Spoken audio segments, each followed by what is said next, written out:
The following report is from the AI Radio TV News Broadcast Network. Headline: How Witchcraft Became a Multi-Billion-Dollar Industry. Byline by Nicole Lenore Jordan. Lead: You can buy over 400,000 products tagged witch on Etsy, from candles to spell bottles to pentagram necklaces. Story: Yoko Ono once noted, "People respect wizards. But a witch, my God, we have to burn them." Witches were maligned for centuries because of their perceived dark power and influence, but could this fear have stemmed from their commercial success? Witches have been savvy business women since the 13th century, when they flourished in the seaside towns of Scotland, England, and Finland. Today, witchy toys, crystals, and potion kits are big business, and the craft has even cast its spell on some global brands. Helping sailors, healing villagers. Some 800 years ago, superstitious sailors would seek out sea witches to purchase wind knots, magical ropes bearing 3 knots. Untying one was believed to bring a breeze, 2 a stronger wind, and 3 to cause a gale. When women were killed during the witch hunts of the early modern period around 1450 to 1750, sailors sought other methods to control the wind. But villagers who couldn't afford doctors were more dependent on them. Many witches were excellent healers despite being banned from practicing medicine in the 13th century. They offered a variety of treatments that are still found in drugs today. These include willow bark for inflammation, aspirin was developed from a chemical found in the willow tree, garlic for cholesterol, though research on its efficacy is inconclusive, and flying ointment of henbane, nightshade, and mandrake. While we don't use it for flying now, the plant henbane contains hyoscine used for motion sickness, and nightshade contains atropine, a muscle relaxant.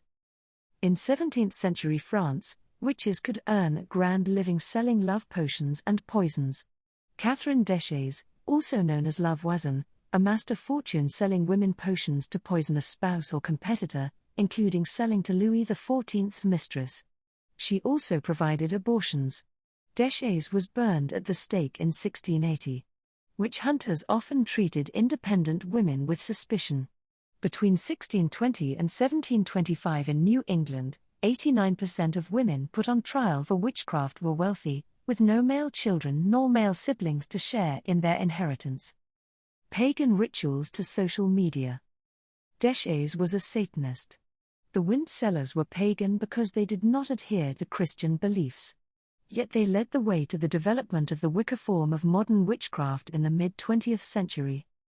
In 1954, Gerald Gardner, considered the founder of modern Wicca, published the book Witchcraft Today and founded his first coven. By 2014, the Pew Research Center estimated almost 1 million Americans identified as Wiccan or pagan. Spiritual pathways come with accoutrements, whether they be rosary beads, incense, or crystals.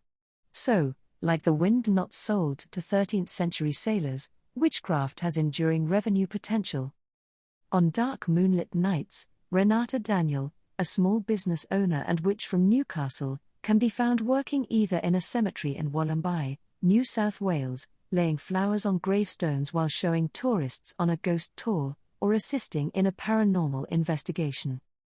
Witches can combine different spiritual practices alongside their witchcraft. Sydney witch, Janine Donnellan, combines healing magic with Reiki and chakra balancing.